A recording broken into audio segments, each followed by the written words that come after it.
کو سمجھنے کے لیے، اس کے لیے اپنی جو وابستگی ہے ہماری عقیدت اور دین کے مقاصد کو سمجھنے کا یہ ایک اظہار ہے، یعنی کہ آپ کی جو یہاں پہ شمولیت ہے، آنا جو ہے، یہ اس کا اظہار ہے کہ یہ نیک کام دراصل اللہ تعالیٰ کی دی ہوئی سعادت اور توفیق سے ہی عطا ہوتا ہے۔ ہم یہاں پر جمع ہیں حضور غوث پاک رحمۃ اللہ علیہ کے ظاہر 11ویں کا مہینہ ہم لوگ اس کو کہتے ہیں، ربیع الثانی۔ تو تاریخ کے اوراق کو اگر مشاہدہ کریں، ملاحظہ کریں یا اس کو مطالعہ کریں تو ہمیں یہ پتہ چلتا ہے کہ حضور غوث پاک رحمۃ اللہ علیہ 11 چاند کی 11 تاریخ کو ہر سال میں جو ربیع الثانی کا جو مہینہ ہوتا تھا اس میں حضور علیہ السلام کی خدمت اقدس میں ذکر و اذکار کی محفل سجایا کرتا ہے، اور اس محفل کی وجہ سے کیونکہ ان کے ساتھ بہت سارے لوگ جو ہے ان سے منسلک تھے، بتاتے ہیں کہ ایک وقت میں 70 ہزار لوگوں افراد کا جو ہے وہ مجمع ہوا کرتا تھا، جو کہ بغیر مائک کے وہ خطاب کیا فرمایا تھا۔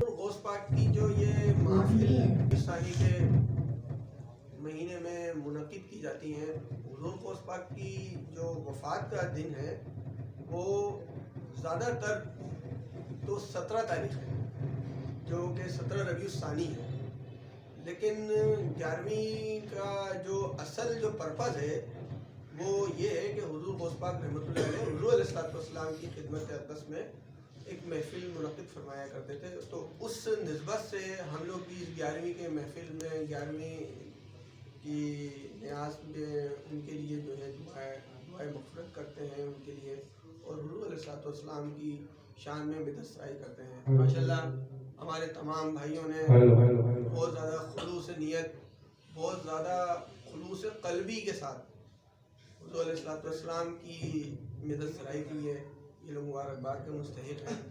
حضور غوث پاک کی شان میں انہوں نے مدح سرائی کی، ان کے لیے ان کا ذکر کیا، یہ بھی مبارکباد۔ ہم جو بات کر رہے تھے ابھی کہ غوث پاک رحمۃ اللہ علیہ کے 11ویں کے جو مقاصد ہیں، اس سے یہ ہمیں جو ہے تاریخ کے مطالعے سے ہمیں یہ پتہ چلتا ہے۔ کچھ ایک دو فرمان ہیں وہ آپ کے گزار کر رہا ہوں۔ حضور غوث پاک رحمۃ اللہ علیہ فرماتے ہیں، اچھا یہ جو ذکر کی محافل جو منعقد ہو رہی ہیں یہ دراصل ہماری قلبی اصلاح کے لیے جو ہے نا مرتب کی جاتی ہے۔ ایک اجتماع ہوتا ہے، اجتماع میں جو ہے نا لوگ جو ہے نا ذکر اذکار کی محفل میں شریک ہوتے ہیں، اپنا ذہنی وابستگی اور قلبی وابستگی جو ہے وہ حضور صلی اللہ علیہ وسلم کے ساتھ، اولیاء اللہ کے ساتھ وہ اٹیچ کرنے کی کوشش کرتے ہیں۔ آج کل کا جو یہ دور ہے انتہائی افراتفری کا دور ہے، تو اللہ اس کے اندر وقت نکال کے اور اس کے اندر ذہنی اور قلبی ذکر کے ساتھ ہم ان کے ذکر اذکار کو سماعت کرتے ہیں۔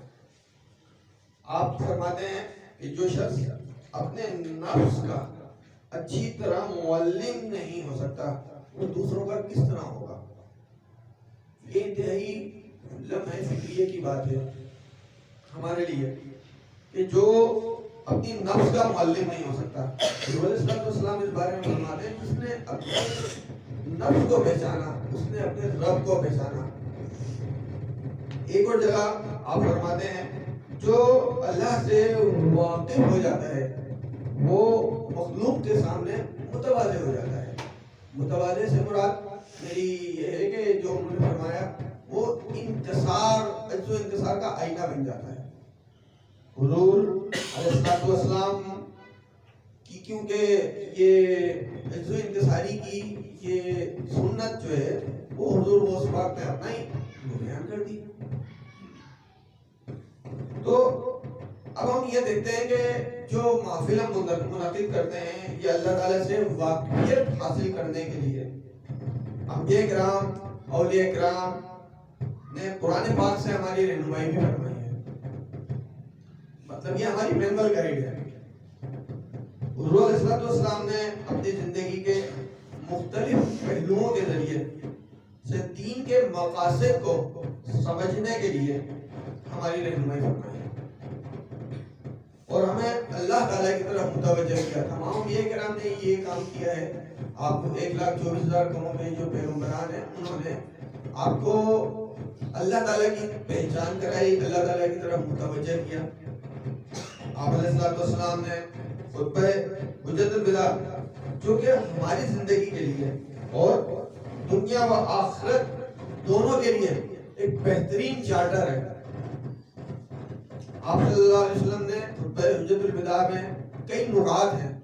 اس میں ایک نقطہ یہ ہے کہ میں تمہارے اندر ایک نعمت چھوڑے جا رہا ہوں، اگر تم مضبوطی سے تھام لو گے تو گمراہ نہ ہو سکو گے، اور وہ نعمت کتاب اللہ اور میری سنت۔ سنت کا مطلب مختلف کانسیپٹس میں لوگوں کے ذہنوں میں موجود ہے، لیکن اولیاء باطن بتاتے ہیں کہ سنت کا دراصل مطلب ہے عملی قرآن، قرآن پاک کا عملی نمونہ حضور علیہ السلام کے ساتھ۔ اس پر یہی وجہ ہے کہ اس پر عمل نہ کرنے کی وجہ سے آج ہم انتشار کا شکار ہوئے پڑے ہیں۔ قرآن پاک ہماری رہنما بک ہے، قرآن پاک جو ہے ہماری زندگی اور آنے والی زندگیوں کے لیے بھرپور رہنمائی ہمیں فراہم کرتی ہے۔ اس کے اوپر قرآن پاک کے لیے ہمارے پاس 3 اسٹیپ موجود ہیں کہ ہم قرآن پاک سے کس طریقے سے جو ہے نا ہمیں جو اولیاء کرام نے، انبیاء کرام نے، حضور غوث پاک رحمۃ اللہ علیہ نے ہماری کس طرح رہنمائی فرمائی۔ پہلا جو اسٹیپ ہے وہ تلاوت قرآن مع ترجمہ۔ ابھی ہمارے سامنے زیادہ تر جو ہمارا کانسیپٹ ہے یہ ہے کہ اگر ہم قرآن پاک کی تلاوت کرتے ہیں اور بھئی قرآن پڑھو، قرآن پاک کی تلاوت کرنا بہت اچھی بات ہے، بالکل بہت اچھی بات ہے، لیکن آپ مجھے یہ بتائیے، آپ چائنیز جانتے ہوں، مجھ سے کوئی بات کر رہے ہوں اور مجھے نہیں آتی ہو، تو آپ بتائیں کیا آپ نے وہ مقصد حاصل کر لیا؟ یا میں انگلش جانتا ہوں، آپ کو نہیں آتی، تو آپ نے میری بات کو تو نہیں سمجھ پائیں گے نا۔ تو ہماری کیونکہ زبان جو ہے، ہماری جو مادری زبان ہے زیادہ تر کی وہ اردو ہے، تو اس کا مطلب یہ ہوا کہ ہمیں قرآن پاک کی جو زبان ہے یا تو اس کو سیکھنا پڑے گا، اور اگر نہیں سیکھ سکتے تو کم از کم اتنا تو کر لیں کہ قرآن پاک کو ہم بغیر ترجمے کے ساتھ اس میں پڑھیں اس کو۔ دوسرا جو ہے اس کا اسٹیپ ہے وہ اس کا مفہوم سمجھنے کی کوشش کرنا کہ یہ آیات جو نازل ہوئی ہیں اس کے اندر اللہ تعالیٰ کیا کہہ رہے ہیں۔ تیسرا اسٹیپ جو ہے اس کا، قرآن پاک سے اب آپ نے قرآن پاک کا تلاوت کری، ترجمہ کیا، اس کے مفہوم سے آشنائی حاصل کری۔ تیسرا اسٹیپ اب ہمارے لیے یہ تقاضا پیدا ہو جائے گا کہ اب ہم اس سے ہدایت اور رہنمائی حاصل کریں۔ یہ تینوں کا لنک ایک دوسرے کے ساتھ منسلک ہے۔ اب یہ آپ مجھے بتائیں کہ ہم نے قرآن پاک کو ایک مینول گائیڈ جو ہماری رہنما بک ہے، اس کو یا تو ہم اس کو پڑھتے ہیں کہ یہ 22 ثواب ہے، یا گھروں میں کمروں میں کونے کے اوپر رکھی ہوئی ہوتی ہے بک کو، یا پھر جب کسی بچی کی رخصتی کی جاتی ہے تو اس کے صدقے کر کے رخصتی کی جاتی ہے۔ یہ کتنا کیسا کانسیپٹ ہے ہمارے اندر جو سمایا ہوا ہے مسلمانوں میں کہ قرآن پاک تو ہماری رہنما بک ہے اور ہم جو ہے اس کا اظہار اس طریقے سے کر رہے ہیں۔ اس سے اب یہ جو 3 اسٹیپ ہے نا آپ کے آگے گول گزار کیے ہیں، اس سے ہماری زندگی کے جو مختلف معاملات ہیں اور اس کے جو پہلو ہیں، ان پہلوؤں سے علمی اور عملی تعلق ہمارا قائم ہوگا۔ لیکن کب ہوگا؟ جب یہ جو ہمارے 3 اسٹیپس ہیں ان کے اوپر ہم نے کام کرنے کی کوشش کری۔ تو جتنا عملی تعلق ہمارا قائم ہوگا زیادہ ہمارے معاملات جو ہے وہ بہتر سے بہتر ہوتے جائیں گے. اللہ تعالیٰ قرآن پاک میں اپنی کتاب کے بارے میں فرما رہے ہیں. اللہ تعالیٰ کو کیا ضرورت تھی یہ بات بیان کرنے کی؟ اللہ تعالیٰ اپنی کتاب قرآن کے بارے میں فرماتے ہیں یہ بابرکت قرآن ہے، کتاب ہے، یہ بابرکت کتاب ہے جسے ہم نے آپ کی طرف اس لیے نازل فرمایا کہ لوگ اس کی آیتوں پر غور کریں اور عقل مند اس سے نصیحت حاصل کریں. پتہ کتنا اعلیٰ انداز ہے بیان کرنے کا، اور کتنی اعلیٰ طرز ہے، کتنی اعلیٰ تفہیم ہے، کتنی اعلیٰ فہم بیان ہو رہی ہے کہ ہم نے آپ کی طرف یہ کتاب قرآن بھیجی ہی اس لیے ہے تاکہ عقل مند لوگ جو ہے نا اس سے نصیحت حاصل کریں. اب اگر آپ نصیحت حاصل نہیں کر رہے تو اس کا مطلب کیا ہو گئے؟ کیا ہو گئے بھائی؟ بے عقل ہو گئے. قرآن پاک ہمیں ہماری فطرت کے مطابق ہماری رہنمائی کر رہا ہے اور ہماری رہنمائی کرتا ہے. کیوں کہ ہر بچہ جو ہے وہ دین فطرت پر پیدا ہوتا ہے. تو یہ تو ہمارے لیے بہت آسان ہو گیا کہ ہماری فطرت جو ہے بنائی ہی اسی کے مطابق ہے کہ ہم قرآن پاک کو سمجھیں اور اس کے مطابق رہنمائی حاصل کریں، ہدایت حاصل کریں اور اس کے مطابق جو ہے اپنا عمل جو ہے وہ شروع کریں. ہم نے اس قرآن کا سمجھنا آسان کر دیا. یہ کوئی سمجھنے والا؟ یہ اللہ پاک کا عام اعلان ہے ہر بندے کے لیے. اب اعلان تو عام ہو رہا ہے، سمجھنے والے وہ کوشش ہی نہیں کر رہے سمجھنے کی. تو فطرت سے اب جب ہر بچہ دین فطرت پر پیدا ہو رہا ہے اور قرآن پاک جو یہ فطرت کی جو بک ہے ایک ہماری انسانی فطرت کے مطابق، تو اس سے متصادم کوئی بھی عمل ہوگا، یہ اس سے انحراف کا کوئی بھی عمل ہوگا وہ ہمارے لیے نقصان کا باعث ہوگا، جو کہ ابھی ہو رہا ہے. فطرت کے نظام اور سسٹم جو اللہ تعالیٰ نے سسٹم جاری کیا، قدرت کا جو ایک نظام ہے،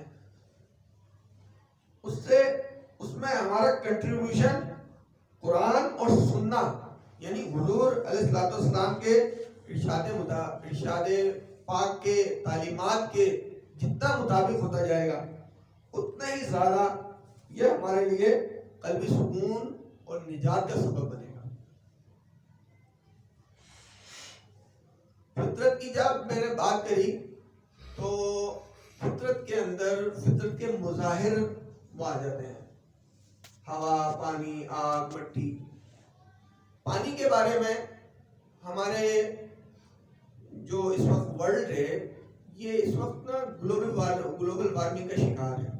پانی کی شارٹیج جو ہے اس کا شکار ہے. حضرت سعد رضی اللہ تعالیٰ عنہ وضو فرما رہے تھے، حضور علیہ السلام کا گزر وہاں سے ہوا. حضور علیہ السلام نے دریافت فرمایا اے سعد یہ اسراف کیسا؟ تو حضرت سعد رضی اللہ تعالیٰ عنہ نے دریافت فرمایا حضور علیہ السلام سے کہ یا رسول اللہ صلی اللہ علیہ وسلم کیا وضو میں بھی اسراف ہوتا ہے؟ فرمایا حضور علیہ السلام نے چاہے تم دریا کے کنارے ہو. اب حضور علیہ السلام کی جتنی بھی تعلیمات ہیں، جتنے بھی ارشادات ہیں، وہ اپنے وسیع مفاہیم کے ساتھ جو ہے نا ہمارے لیے بیان کیے گئے ہیں. پانی جو ہے قدرت کا ایک بہت بڑا انسانیت کے لیے، نوع انسانی کے لیے نہیں تمام نوعوں کے لیے بہت بڑا ریسورس ہے. تو اس کا مطلب یہ ہوا کہ اس ریسورس یہ قرآن پاک تعلیمات جو ہیں حضور علیہ السلام کی جو تعلیمات ہیں یہ اس ریسورس کی طرف جو ہے نا ہماری توجہ راغب کر رہی ہیں.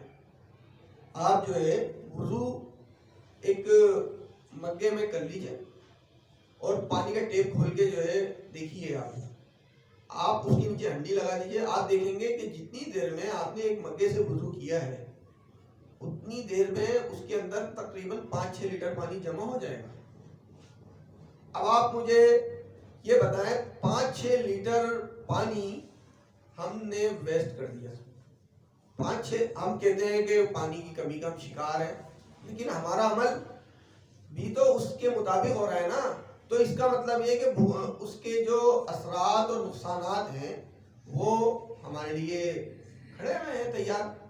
تو اب ہم نے کیا کرنا ہے؟ دیکھیں جو بھی آپ کا عمل ہو اس کا لنک جب ارشاد نبوی سے ہوگا تو اس کا مطلب ہوا آپ کا لنک قرآن پاک سے شروع ہو گیا. اور پھر اس کے جو فوائد ہیں اس کے فوائد اٹھانے والے بھی آپ ہی لوگ ہوں گے. آپ نے ایک وقت میں 5 لیٹر 6 لیٹر پانی کی بچت کی تو آپ نے 5 وقت میں 30 سے 40 لیٹر پانی بچایا. 30 سے 40 لیٹر جب پانی آپ کا بچے گا تو آپ مہینے پہ کیلکولیشن کریں, سال پہ کیلکولیشن کریں. اس کا مطلب یہ ہوا کہ آپ نے, میں نے پانی کا جب استعمال کرنا ہے وضو کے لیے, اچھا جب ہم نہانے کھڑے ہوتے ہیں تو شاور کھڑا ہوتا ہے, شاور سے پانی بے انتہا خرچ ہو جائے گا, آپ آدھی بالٹی میں لے کے پانی سے نہائیں گے, نہا لیں گے. جبکہ شاور کا پانی اگر آپ اتنی دیر میں جمع کریں تقریباً 2 بالٹی پانی ہو جائے گا. تو اس کا مطلب یہ ہوا کہ ہم کتنے بڑے گناہ کا سبب بن رہے ہیں. کس حساب سے؟ ایک تو ہم نے جو پانی کا ریسورس تھا اس کو ضائع کیا, اس کو ہم گناہ ہی نہیں سمجھ رہے.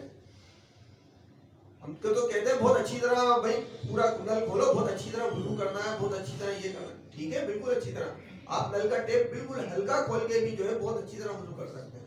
اس کی پریکٹس آپ کر کے دیکھیے, پھر آپ کا ذہن اس سے لنک آئے گا کہ نبی علیہ السلام نے اس طریقے سے ارشاد فرمایا تھا, میں اور ان کی تعلیمات یہ تھی تو میں اس کے مطابق عمل کر رہا ہوں. اب اس کا مطلب ہوا آپ اس کے عملی طور پر جو اس کا جو اظہار کرنے کا ایک ذریعہ بن گئے. تو آپ اب آپ کا جو شرف ہے امتی کہلانے کا وہ قائم ہونے لگے گا. ابھی آپ مجھے یہ بتائیے کیا قائم ہے؟ اس بات سے پیشتر اگر میں ایسا وضو کرتا تھا تو اس کا مطلب میں قائم نہیں تھا. حضور صلی اللہ علیہ وسلم کی تعلیمات کو میں نے ایک طرف رکھا ہوا تھا, میں وضو کر رہا تھا. ٹھیک ہے, اچھا اسی طرح یہ جو رہنمائی تعلیمات نبوی ہماری یہ کر رہی ہے, یہ قدرت کے جو ریسورسز ہیں, اور بھی ریسورسز ہیں, قدرت کے جو بھی ریسورسز ہیں اور بھی ریسورسز ہیں. گور بھائی آپ کے ذہن میں کوئی ریسورسز ہیں اگر قدرت نے جو ہمارے لیے پیدا کیے ہیں؟ جی جی بتائیے گا. پھلوں کے درخت ہیں, ہوا ہے, بالکل بارش ہے, بالکل ہے. اب سورج ہے. ماشاءاللہ زبردست. اب آپ یہ دیکھیں جو قدرت کے ریسورسز ہیں اس کے لیے بھی تعلیم دی جا رہی ہے کہ آپ نے اس کے اندر جو اپنا پارٹیسپیٹ کرنا ہے, معتدل رویہ اختیار کرنا ہے.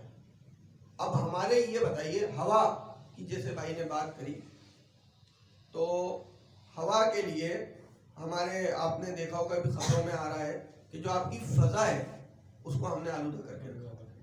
کیوں؟ فضا تو آج سے 10 20 30 سال پہلے کیا یہ باتیں سنا کرتے تھے آپ لوگ؟ نہیں سنا کرتے تھے. فضا آلودہ کیوں ہے؟ لاہور میں اس وقت 400 پرٹیکولیٹ میٹر پہ جو ہے انہوں نے سائنس نے یہ بتایا ہے کہ 400 پرٹیکولیٹ میٹر پہ جو ہے نا ان کا جو ہے نا وہ سوئی چل رہی ہے, جو کہ آلودگی کی انتہائی خطرناک جو ہے وہ اشاریوں کو چھو رہی ہے. وہ 150 ہماری جو کراچی کی ہے وہ 150 سے 200 تک کی پرٹیکولیٹ میٹر پہ جا رہی ہے, لیکن یہ بھی مضر صحت ہے. اور 200 سے 300 وہ اور زیادہ مضر صحت ہے, لیکن یہ انتہائی خطرناک ہے.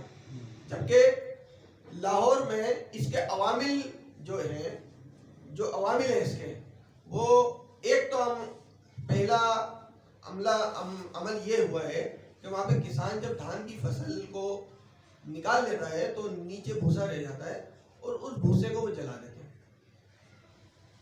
بھوسا پھیلنے سے ظاہر ہے اس کا جو دھواں کثیف ہے وہ پورے سسٹم کو خراب کر رہا ہے. سیکنڈ, وہاں پہ اینٹوں پہ اینٹیں وہاں پہ بھٹے لگے ہوئے ہیں, تو وہ جو فیول ہے اس میں ٹائر جلاتے ہیں, چپلیں جلاتے ہیں, کیونکہ یہ سستا فیول ہے اور کیونکہ ان کو آگ چاہیے. تو اب اس کے لیے وہ لکڑی کا استعمال نہیں کرتے, کوئی اور سسٹم نہیں بناتے. تو اس میں بھی انہوں نے اس سے جو ہے پولوشن جو ہے نا وہ بڑھ رہی ہے. تیسرا جو فاضل فیول ہے جو ہم استعمال کرتے ہیں اس کی انتہائی ہلکی لو کوالٹی کی مقدار جو ہے وہ جنریٹ کر کے وہ ہمیں دی جا رہی ہے 2 معیار 5 معیار کی، جبکہ ہونی 2 معیار کی چاہیے، 0.2 معیار کی. تو یہ سارے لوازمات کس نے قائم کیے ہیں؟ ہم آپ نے، انسان نے قائم کیے. تو اس کے نقصانات فضا میں کثیر صورت میں جو ہے ہمیں مل رہے ہیں. پھر اسی طرح ہم لوگ کیا کرتے ہیں کہ گھر کے آگے صفائی کے لیے کچرا جلا دیا ہم نے. کچرا جلانے سے جو خود جلانے والا بندہ ہے وہ سب سے زیادہ متاثر ہوگا. اور ہم تو کہہ رہے ہیں ہم نے کچرا جلا کے صاف کر دیا، ہم نے فضا کو کثیف آلودہ کر دیا. تو یہ ہمارا کنٹریبیوشن ہے، یہ انسان کا کنٹریبیوشن ہے. انسان کا یہ کنٹریبیوشن آپ مجھے یہ بتائیں جو نوعیں ہیں ان کے لیے خطرناک ہو رہا ہے کہ نہیں ہو رہا؟ فرض کریں ایک فیبرک ہے تو اس میں اگر ہم سب مل کے ایک ایک سوئی کا سوراخ کریں گے تو وہ تو چھلنی ہو جائے گا فیبرک. تو ہم کیا کر رہے ہیں؟ ہم نے فضا کو آلودہ کر کے. اس کا مطلب کیا ہوا کہ ہم نے جو قدرت کے جو ریسورسز تھے یہ اس کو ہم نے ضائع کیا. اور اس کو ضائع کرنے کے جو نقصانات ہیں یہ تو ہمارے لیے بنائے گئے نا. قدرت کے جو ریسورسز ہیں، ہوا، پانی، مٹی، آگ. ہم پانی کو، ہمارے یہاں کراچی میں اکثر دیکھا گیا ہے کہ کھول کے رات کو بھول جاتے ہیں اور سارا پانی بہتا رہتا ہے گلی کے اندر. مٹی جو ہے، جو مٹی ہے وہ اس سارے پانی کو پینے کی کوشش کرتی ہے. اس کا مطلب ہوا کہ ہم نے قدرتی ریسورسز کو، جو مٹی کا کام ہے وہ ہم نے بڑھا دیا. یہاں آئے دن کچرا ہم ایسے ہی گلیوں میں پھینک رہے ہوتے ہیں، اس سے گٹر بلاک ہو جاتے ہیں، اس سے ہماری گلیاں خراب ہو رہی ہیں، ہماری عمارتیں خراب ہو رہی ہیں. اس سے نقصانات بھی ہم ہی کو ہو رہے ہیں. تو یہ جو چیزیں میں نے آپ لوگوں کے کچھ گزار کی، آپ مجھے یہ بتائیں کہ یہ چیزیں سنت کے خلاف ہوئی یا سنت کے مطابق ہوئی؟ خلاف ہوئی. تو پھر ہم کیا ہوئے؟ سنت کے برخلاف چلنے والے. ہم تو کہتے ہیں کہ حضور علیہ السلام سے محبت کرنے والا ہم سے بڑا کوئی ہے ہی نہیں. ہر بندہ یہ سمجھتا بہت اچھی بات ہے، بالکل ہے، لیکن محبت کے پھر تقاضے بھی تو ہوں گے بھائی. ان کی بات پہ عمل بھی تو کرنا ہوگا. ایک باپ ہے، والد صاحب ہیں، آپ نے اپنے بچے کو کسی بات کی تنبیہ کی، کسی بات کے بارے میں رہنمائی کی، وہ بچہ جب نہیں مانے گا تو والد اس کو کیا کہیں گے؟ نافرمان ہو، تم میری بات کی تکذیب کر رہے ہو، نہیں مان رہے ہو، بے ادبی کر رہے ہو. ٹھیک ہے، تو ہم کیا کر رہے ہیں؟ انسانی جو سسٹم میں، کائناتی سسٹم میں ہمارا کیا کنٹریبیوشن ہے؟ کنٹریبیوشن پیدا ہو رہا ہے ہمارا. تو اب یہ جو قدرتی ریسورسز کا جو ضیاع ہے یہ تعلیمات نبی اور ارشاد نبی کے بالکل خلاف ہو گیا. تو یہ عمل ہمیں خود بھی سیکھنا ہے. اب آج ہم اس میں، اب بات یہ ہے کہ جب ہم، ایسا ہے کہ کسی نعت خوانی کی محفل میں ہم بیٹھے، واہ واہ کیا، بڑے اچھے نعت خواں تھے، بڑی قلوب کو گرما دیا، اٹھ کے آ گئے، کیفیات تو مرتب نہیں ہوئی نا. ہم نے اس محفل سے اپنے لیے کوئی اسائنمنٹ لے کے نہیں اٹھے. آپ یہاں سے، آپ سے درخواست ہے، کوئی اسائنمنٹ اپنے لیے، ذات کے لیے لے کے اٹھے. قدرتی ریسورسز کی جو ضیاع کی یہ مثال میں نے اسی لیے بیان کی آپ لوگوں کے آگے کہ یہ عمل ہمیں خود بھی سیکھنا ہے اور سمجھنا ہے اور عملی طور پہ انجام دینا ہے، اور اپنی اولاد کی بھی اسی نہج پر ہم نے رہنمائی کرنا ہے. تو رہنمائی کے لیے ہمیں اولاد کی تربیت کی ضرورت پڑے گی لامحالہ، کیونکہ بچہ اپنے ماں باپ کے دین پر ہوتا ہے. یعنی کہ بچہ وہی کام کر رہا ہوتا ہے جو اس کے ماں باپ کر رہے ہوتے ہیں.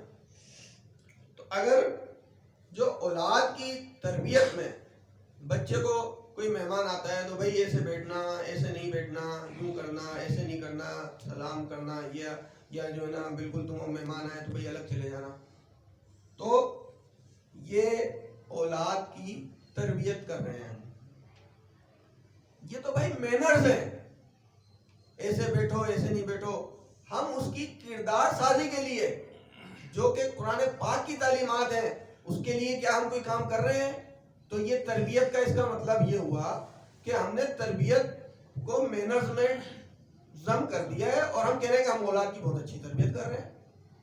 یہ مینرز ہیں جو ہم بچے کو سکھا رہے ہیں. بھائی ایسے اٹھنا ہے، ایسے سونا ہے، ایسے بیٹھنا ہے، ایسے پہننا ہے، ایسے کپڑے پہننا ہے، ایسے باتیں کرنا ہے. یہ مینرز ہیں. ہم نے تربیت کیا کی قیامت کے دن سوال سب سے پہلا یہ نہیں ہوگا کہ آپ نے اپنے بچے کو کیا کھلایا اور کیا پلایا. قیامت کے دن سب سے پہلا سوال یہ ہوگا کہ آپ نے اپنی اولاد کی تربیت کیسے کی. اس سلسلے میں اولاد کی تربیت کے ساتھ ساتھ ہمارے یہاں ایک اور بہت بڑا مسئلہ ہے. کیا کہ ہماری والدین خصوصاً مائیں اپنی بچیوں کی تو بہت اچھی تربیت کر رہی ہوتی ہیں. کیا بیٹا ایسے دوپٹہ اوڑھنا ہے, جب کسی کے سامنے جاؤ تو ایسے بات کرنی ہے, ایسے بات نہیں کرنی, وغیرہ وغیرہ.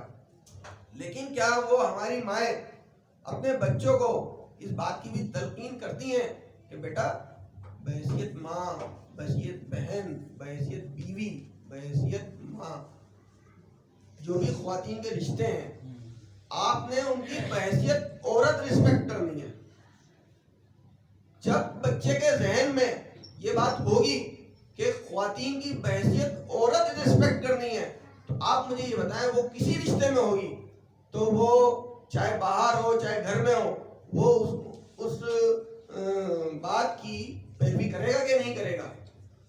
حضرت غوث پاک کی ہم محفل میں بیٹھے ہیں. حضرت غوث پاک نے سے جب تعلیم کے لیے جب گئے تو ان سے ان کی والدہ نے کہا بیٹا سچ بولنا. تعلیم دی نا ماں نے, انہوں نے وہاں ڈاکوؤں کے پاس جا کے سچ بولا کہ حالانکہ ان کی ماں کو معلوم نہیں تھا کہ بھئی یہ جو ہے نا قافلے جو ہے یہ جا رہے ہیں تو اس میں لوٹا ماری بھی ہوتی ہے. انہوں نے تو اس کو سی کے دیا, باقاعدہ محفوظ کر کے دیا تھا. لیکن انہوں نے کہا کہ بھئی تمہارے لڑکے تمہارے پاس کیا ہے ڈاکو نے بولا میرے پاس جو ہے 40 درہم موجود. کہاں ہے؟ یہاں پر موجود ہے. اس نے پوچھا, وہ اپنے سردار کے پاس لے گیا. اس نے بولا تم یہ بھی کہہ سکتے تھے میرے پاس کچھ نہیں ہے. تو اس کا مطلب کیا ہوگا, جب سردار کے پاس گیا تو انہوں نے بولا بھائی میرے پاس 40 درہم ہے. اس کو صدری کو پھاڑا گیا, اس میں 40 درہم نکلے. تو سردار یہ بات دیکھ کر حیران رہ گیا. اس نے بولا یہ بچہ اپنی ماں کی حکم کی کتنی تابعداری کر رہا ہے, اور میں اتنے بڑے رب کی طرف سے جو ہے نا فراموش کیے بیٹھا ہوں. تو یہ ہے ماں کی تربیت کے اثرات. جو بات پوائنٹ ہے نا ہماری, ہم نے اس سے کیا پوائنٹ سے سیکھنا ہے.